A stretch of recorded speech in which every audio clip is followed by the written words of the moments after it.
দৰ্শক চাই আছে ডিবি নিউজত আজি আলোচনা কৰিম জুবিন গাৰ্গ প্ৰসংগত প্ৰায় 1.5 মাহ হ'ব জুবিন গাৰ্গ আমাৰ মাজৰ পৰা নোহোৱা হৈ যোৱা অসমীয়াৰ হিয়াৰামঠু জুবিন দা বিয়োগৰ পিছত ৰাজ্যজুৰি এতিয়াও জুবিন গাৰ্গ প্ৰসংগত কেইবাটাও প্ৰশ্ন আপোনালোকৰ মনত আছে আৰু আজিৰ দিনটোত এই মুহূৰ্তত এটা ব্ৰেকিং নিউজ আহিছে যে বীৰ লাচিত থানাৰ মুখ্য সচিব ৰন্তুপানী ফুকনক আৰক্ষী আটক কৰিছে তেওঁলোকৰ সংগঠনৰ কেইবাজনো বিষয়ববীয়াই তেওঁলোকৰ পেডত তেওঁলোকৰ ধন দাবী কৰা অভিযোগ আছে আৰু এনে ধৰণৰ অভিযোগৰ ভিত্তিত তেওঁলোকক আটক কৰিছে বিষয়ে আজি আমি আলোচনা কৰিম জুবিন গাৰ্গ প্ৰসংগত আৰু শেহতীয়া পৰিস্থিতি সম্পৰ্কে বৰ্তমান ঘটি থকা কিছু ঘটনা সম্পৰ্কে জুবিন গাৰ্গৰ ন্যায় ব্যৱস্থাটো সম্পৰ্কে আপোনালোকৰ যদি অনুষ্ঠানটো চাই আছে লিখক এবাৰ #justice4jubin garg বুলি আৰু অনুষ্ঠানত আজি আমন্ত্ৰণ কৰি আনিছো কথা পাতিবলৈ আৰু তেখেতে কিভাৱে জুবিন গাৰ্গৰ ন্যায় প্ৰসংগত অইন কোনো নহয় সমাজকৰ্মী ত্ৰিদীপ কলিতাক নমস্কাৰ সম্ভৱতঃ ডিবি নিউজলৈকে এইটো আপোনাৰ প্ৰথম অনুষ্ঠান হয় মোৰ সৈতে আমি অলপ কথা পাতিবলৈ চেষ্টা কৰিম জুবিন গাৰ্গ প্ৰসংগত 19 ছেপ্টেম্বৰৰ পৰা আজিৰ তাৰিখলৈকে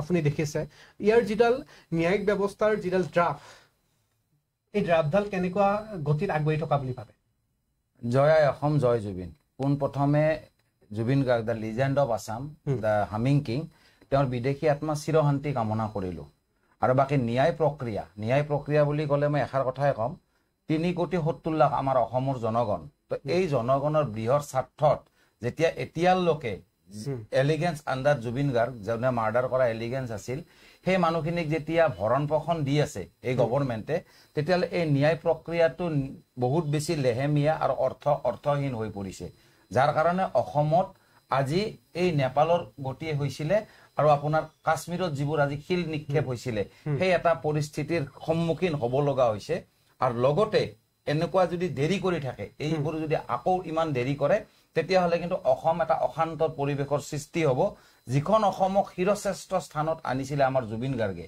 195 নেশ্যনে তেওঁক সন্মান কৰিছে আৰু তেওঁক টুইট কৰিছে আৰু তেওঁক চাৰ্চ কৰিছে যাৰ কাৰণে আজি অসম বিশ্ব প্ৰসিদ্ধ হৈ গ'ল অসমত চিৰশান্তি তেওঁ স্থাপিত কৰিলে গতিকে এই অসমখনক যেতিয়া হেমন্ত বিশ্ব শৰ্মা আমাৰ CM অফ আছাম মাননীয় তেওঁ যেতিয়া অশান্ত নকৰে তাৰে সেইটো তেওঁক মই কামনা কৰিম আৰু সেইখিনি কথা কোৱাৰ কাৰণ এটাই কাৰণ অসমৰ অস্তিত্ব ছবিমান ধৰিব লগা হলে এই অসমীয়া জনগণৰ 3,70,00,000 লাখ যোনে নীৰৱে তেওঁক চাই আছে নীৰৱে তেওঁক স্পৰ্শ কৰি আছে এই মানুহখিনিৰ নীৰৱতাক যেতিয়া হেমন্ত বিশ্ব শৰ্মাই অজ্ঞানী বুলি নাভাবে এই 3,70,00,000 লাখ মানুহ সেইকাৰ কথা মই এই কাৰণে কম কাৰণ তেওঁ যিমানেই দেৰি কৰিব অসমৰ ভৌগোলিক কেৰেক্টাৰ্ছ অসমৰ যিটো পেচেণ্ট অফ ব্ৰহ্মপুত্ৰ কাৰণ ব্ৰহ্মপুত্ৰৰ ওপৰখন সদায় বহুত শীতল কিন্তু তলত বহুত ধাৰ এই ধাৰটো সিমানে উতলিব আৰু এই উতলা ধাৰটো কমাব কাৰণে এই বৃহৎ অসমীয়াৰ স্বাৰ্থত এই যে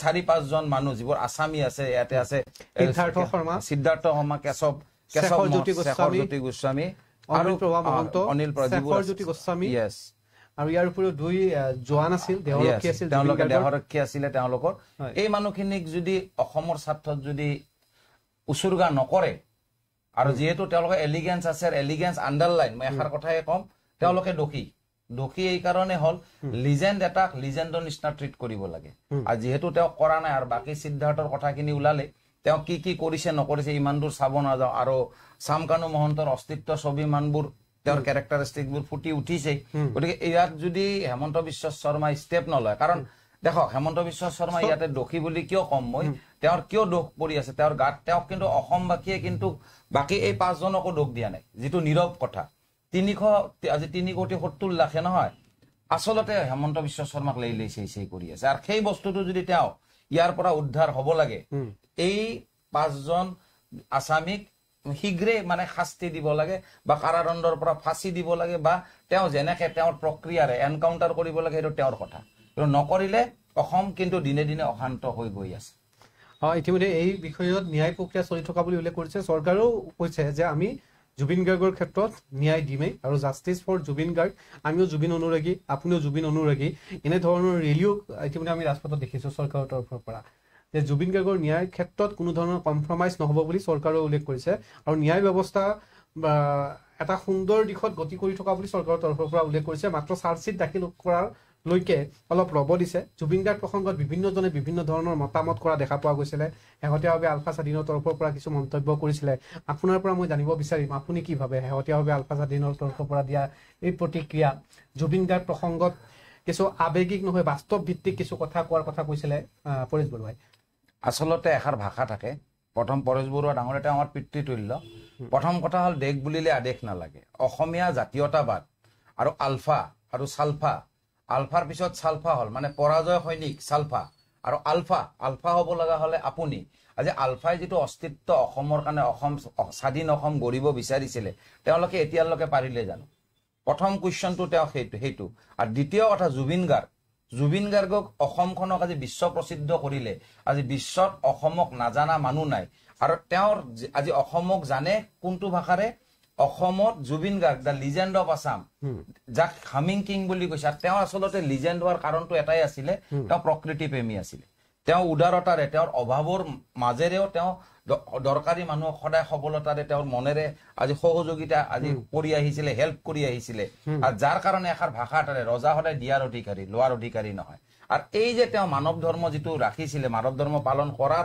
অৰ্থতে আজি জুবিন গাৰ্গ আৰু সেই কাৰণে তেওঁ লিজেণ্ড হৈছে কিন্তু কুৱেশ্যন এটাই যে অসমখনক আজি যে এই এটা শীৰ্ষস্থানত লৈ আহিলে জুবিন গাৰ্গ আলফা ইমান দিনে এটা পজিটিভ এৰাত অসমখনক শীৰ্ষস্থানত আনিব পাৰিছে জানো এইকাৰ কথা মই জানিব বিচাৰিম আমাৰ পৰেশ বৰুৱা ডাঙৰীয়াৰ পৰা কাৰণ তেওঁ আমাৰ পিতৃতুল্য তেওঁৰ গাইডলাইন আমাক যদি দিয়ে মই এষাৰ কথাই কম তেওঁ অসমত আহি থাকিব লাগে অসমত আহক তেওঁ অসমৰ মানুহ আহি পেলাই যেতিয়া তেওঁ অসমৰ হৈ কাম কৰিব নহয় তেতিয়া অসমখন আৰু বেছি সফল হ'ব কাৰণ এষাৰ কথা সদায় মই জানো মানে জীৱন মানে ডাঙৰ লম্বা নহয় ডাঙৰ হ'ব লাগে এটা ডাঙৰ বিশাল জীৱন এটা হ'ব লাগে যাক জুবিন গাৰ্গে অনুভূতিৰে বুজাইছিলে আৰু এষাৰ মই কথা কওঁ পৰেশ বৰুৱা ডাঙৰীয়া জুবিন গাৰ্গ যেতিয়া ঢুকাইছিলে তেওঁৰ লগত 10,000 টকা এটা নাছিলে আৰু টকা নথকা মানুহ এটা 10,000 নথকা মানুহ আৰু যাৰ কোনো ল'ৰা ছোৱালী নাছিলে বংশ নাই এতিয়াও নাই কিন্তু তেওঁ আজি বিশ্ব প্ৰসিদ্ধ আৰু ডাঙৰ কথা কি তেওঁ নামতকে তেওঁ অসমখন প্ৰসিদ্ধ কৰিলে সেইখিনি পজিটিভ এক্টিভিটিজ আপুনি জানো ইমান বছৰে কৰিব পাৰিলে জানো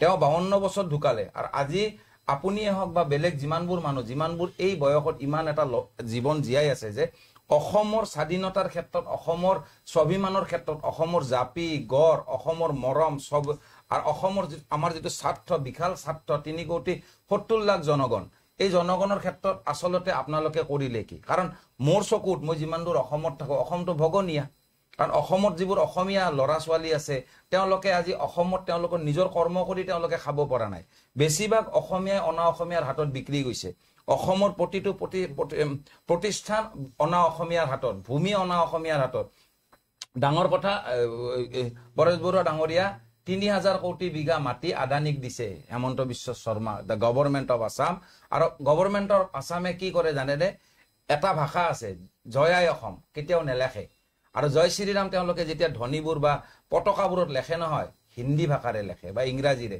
অসমীয়া ভাষাৰে নেলেখে গতিকে এইবোৰ বস্তু জয় আই অসম যেতিয়া কোৱা নহয় যেতিয়া তেওঁলোকৰ যিবোৰ জয় শ্ৰীৰাম ধ্বনিত যেতিয়া তেওঁলোকে অসমীয়াৰে নেলেখে গতিকে অসমীয়াৰ স্বাভিমান এতিয়াও বা জানো আপুনি ভাবে অসমত জীয়াই আছে বুলি সেই জীয়াই নাথাকা অসমখনক আজি বিশ্ব প্ৰসিদ্ধ কৰিলে 2,000 কোটি টকা ধাৰ আমাৰ অসমৰ এই গভৰ্ণমেণ্টে কৰিছে অসমীয়াৰ হাতত একোই নাই আপুনি যদি ভালকে চালি জাৰি চাই অকল টকাই শ্ৰেষ্ঠ নহয় মই এইখাৰ কথা আৰু ৰিপিট কৰিছো আৰু ল'ৰা ছোৱালী থাকিলে বংশ ডাঙৰ নহয় তো এইখাৰ কথা কোনে প্ৰমাণ কৰিলে জুবিন গাৰ্গে কৰিলে আৰু তেওঁ কোন আছিলে তেওঁ 40,000 গান গাইছিলে গান গাই আৰু 40টা বিভেদ ভাষাত গোৱা মানুহ কিন্তু তেওঁ আজি বিশ্ব প্ৰসিদ্ধ হোৱাৰ কাৰণ এটাই কাৰণ তেওঁ দিয়াৰ অধিকাৰী আছিলে লোৱাৰ অধিকাৰী নাই কিন্তু বৰ্তমান অসমত যিমানবোৰ আছে সত্তাত যিমানবোৰ মানুহ বহি আছে তেওঁলোকে অহংকাৰত ভৰি আছে আৰু তেওঁলোকে লব জানিছে গতিকে আশা কৰো ইয়াক লৈ আপুনি দৃষ্টি আকৰ্ষণ কৰিব আৰু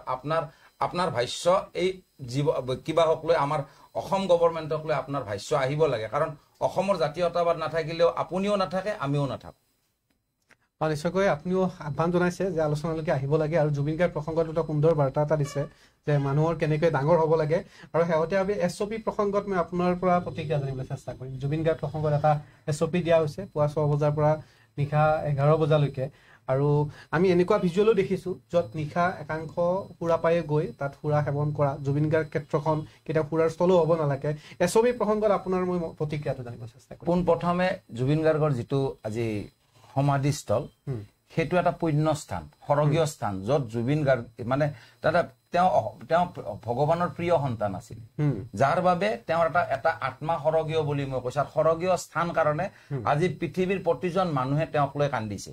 ডাঙৰ কথা কি, জীৱনত যেতিয়া মৰিছে, মৰাৰ সময়ত আজিকালি এটা মানুহ নাথাকে, আজিকালি স্বৰ্গৰ ৰথত লৈ যাব লগা হয়। ডাঙৰ কথা, তাত মানুহ ইমান আছিলে যাক ভাবিব নোৱাৰি। আৰু আচল কথা কি, বৰ্তমান গভৰ্ণমেণ্টৰে হওক, আপোনাৰে হওক, মোৰে হওক, তাতে 100জন মানুহ 100 বছৰ আমি তেওঁ যিটো কৰিছে আমি সেই কামটো কৰিব নোৱাৰিম।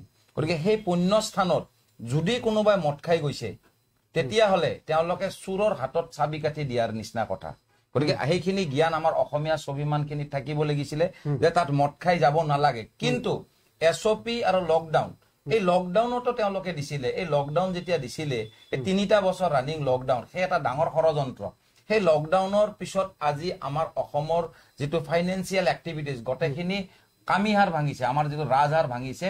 আৰু সেই ৰাজহাড় ভাঙাৰ পিছতো লকডাউনৰ পিছত কিন্তু আজি মানুহ মৰিছিলেই। আৰু লকডাউনৰ সময়ত কিন্তু মানুহ কমহে মৰিছে, কিন্তু লকডাউন দিছিলে। ঠিক as like that SOP is that. SOP দিয়াৰ আগতে হেমন্ত বিশ্ব শৰ্মা মাননীয় CM অফ আছাম তেওঁ জানিব লাগিছিলে যে SOP দিয়াৰ আগত সেই জাগাখিনি তেওঁৰ ইণ্ডিভিজুৱেল নেকি, জুবিন গাৰ্গ তেওঁৰ ইণ্ডিভিজুৱেল নেকি, জুবিন গাৰ্গ গৰিমা বাইদেউৰ ইণ্ডিভিজুৱেল নেকি। কিন্তু জুবিন গাৰ্গ হ'ল আমাৰ অসমৰ সত্তা। য়েছ, তাতে যদি কোনোবাই মদ খাইছে, ভাং খাইছে, চিগাৰেট খাইছে, তেওঁলোকক আপোনালোকে প্ৰেৰণ কৰক। তেওঁলোকৰ কাৰণে আপোনাৰ গৃহ বিভাগ আছে, আইনী ব্যৱস্থা আছে। আপোনালোকে 1 কিলোমিটাৰ আগত আপোনালোকে এটা বেৰিকেড দিয়ক। আৰু 24 ঘণ্টা খোলা থকা এটা জাগা এই কাৰণে খুলিব লাগিব আপোনালোকে, কাৰণ জুবিন গাৰ্গে ৰাতি ভাল পাইছিল, দিন ভাল নাপাইছিল। গতিকে আপুনি ৰাতি খুলিবই লাগিব, কাৰণ ৰাতি এষাৰ ভাষা থাকে, আপুনি নাজানে চাগে, the lions are the men of night. Lions are the men of night, সিংহ সদায় ৰাতিৰ ৰজা। আৰু গতিকে অৰ্থবোৰ বুজিব লাগে, কাৰণ ৰাতি শান্তি বিৰাজমান হয়। ৰাতি আজি জুবিন গাৰ্গে যিমানবোৰ গান লিখিছিলে, যিমানবোৰ মনৰ ভাষা কথা, আজি ভূপেন হাজৰিকাদেউ ৰাতি লেখা মানুহ, ৰাতিৰ ৰজা তেওঁলোকে। আৰু সেইকাৰণে আজি বিশ্ব প্ৰসিদ্ধ। আৰু আপুনিও হেমন্ত বিশ্ব শৰ্মা ডাঙৰীয়া, আপুনিও ৰাতিয়ে কাম কৰে, আপুনি জানে ভালকে। কিন্তু এইষাৰ কথাত আপুনি পলিটিক্স কৰিলে, আপুনি বাৰে বাৰে কৈছো, আপুনি অসমবাসীৰ আগত লেই চেই হ'ব। আপোনাক মই ৰিপিট কৰি আছো, আপুনি যিমানে শক্তি প্ৰদৰ্শন কৰিব, সিমানেই ধাৰ বাঢ়িব ব্ৰহ্মপুত্ৰ, আৰু সিমানে আপুনি উঠি যাব লগা হ'ব। কাৰণ SOPটো দিয়াটো আপুনি ৰাইট কথা কৰিছে, কিন্তু লকডাউন যেনেকে এটা ডাঙৰ ষড়যন্ত্ৰ, ঠিক SOPটো এটা পলিটিকেল এৰা, এটা মানুহৰ দৃষ্টি আকৰ্ষণবোৰ অন্য পিনে ঠেলিব বিচাৰিছে। কিন্তু ভুল আমাৰ অসমৰ জনগণৰ, সেইটো মানিব লাগিব। অসমৰ জনগণে সন্মান দিব লাগিছিল জুবিন গাৰ্গক। সেই সন্মানটো এটাই, তেওঁক শ্ৰদ্ধা দিব লাগিছিল। তাতে চাকি জ্বলাইছে, ডাঙৰ কথা, চাকি জ্বলাওক, তেওঁলোকে গান গাওক, তেওঁলোকে তাতে নাম কৰক, প্ৰসংগ। কিন্তু কিছুমান মানুহ যিবোৰে তেওঁক অসন্মান কৰিছে, সেই মানুহখিনিক মোৰ এটাই কথা, তেওঁলোকে আমাৰ গৃহ বিভাগ আছে, হোম ডিপাৰ্টমেণ্ট আছে, নিৰ্দেশ ল'ব লাগিব গৃহ বিভাগ। তেওঁলোকক ধৰক, ধৰি পেলাই তেওঁলোকক থানাত লাগে। জুবিন গাৰ্গৰ তাতে যিবোৰ মানুহ যায় নহয় মদ খাই পেলাই। আৰু ডাঙৰ কথা কি, এইখন হিন্দুত্ববাদী গভৰ্ণমেণ্ট তেওঁলোকে কয়, হয়নে? তো সুৰাপান কৰাৰ আগতে তেওঁলোকে লাইচেঞ্চ দিব লাগিব দোকানত। লাইচেঞ্চ দিছে মদৰ দোকানত, যে লাইচেঞ্চ যে দিছে, সেই লাইচেঞ্চখন তেওঁলোকে ৰদ কিয় নকৰে? কেইদিনমান মদ কিয় বন্ধ নকৰে যেতিয়ালৈকে আইনী প্ৰক্ৰিয়া শেষ নহয়? কোনোবাই যদি খায়, মদ খায়, এইটো এটা ল পাছ কৰি দিয়ক যে এইকেইটা দিনত আপোনালোকে 3 মাহ জেল খাই আহিব লাগিব। তো প্ৰতিটো বস্তু আচলতে ইয়াৰ মেইন প্ৰব্লেমটো এটাই, মদ খোৱাটোতো ডাঙৰ ভুল, পাপ, এটা ডাঙৰ পাপ, মানে হিন্দু ধৰ্মৰ হিচাপত। আৰু যেহেতু এইখন হিন্দু গভৰ্ণমেণ্ট, তাৰপিছতো তেওঁলোকে বহুত মানে লাইচেঞ্চ দিছে মদৰ। গতিকে সেইটো এটা ডাঙৰ ভুল তেওঁলোকৰ। আৰু সেইটো পলিটিক্সত আনিলে নহ'ব। যিবোৰে মদ নাখায় সেইবোৰক বন্ধ কৰক, আৰু গোটেই ৰাতি আমাৰ সমাধিস্থল খুলিব লাগিব। কাৰণ জুবিন গাৰ্গ ৰাতিৰ মানুহ। আপুনি যদি এইটো বন্ধ কৰিব যায়, তাৰ মানে আপুনি কোনোবা জাগা এটাত জুবিন গাৰ্গৰ পপুলাৰিটিত ভয় খাইছে। গতিকে আপুনি কোনো পধ্যে এইবাৰ পলিটিক্স নকৰিব, কৰিলে আপোনাৰ ভুল হ'ব। সেইখিনি কথাই মই বাৰে বাৰে কম। ইতিমধ্যে যিহেতুকে ৰাজনীতিৰ কথা উল্লেখ কৰিছে, ৰাজনীতি কৰা দেখা পোৱা গৈছে যে জুবিন গাৰ্গৰ মৃত্যুৰ পিছত ন্যায় যাত্ৰা, শাসক, বিৰোধী, প্ৰতিটো বিৰোধীও ধোৱা তুলসীৰ পাত নহয়। গৌৰৱ গগৈৰ পৰা আৰম্ভ কৰি অখিল গগৈ আৰু শেহতীয়াভাৱে লুৰিণজ্যোতি গগৈও প্ৰতিবাদ। জুবিন গাৰ্গৰ ইছ্যুটোৱে যেন এটা 26ৰ নিৰ্বাচনী বৈতৰণৰ এটা ইছ্যু, 2026ৰ বিধানসভা নিৰ্বাচন জুবিন গাৰ্গ ইছ্যু নহওক, এনেধৰণে জুবিন গাৰ্গৰ অনুৰাগীসকলেও আজিৰ ডেটলৈকে টিল ডেট কৈ আছে সকলোৱে যে 26 কেতিয়াও জুবিন গাৰ্গ ইছ্যু হ'ব নালাগে। আপুনিতো দেখিছে সকলো।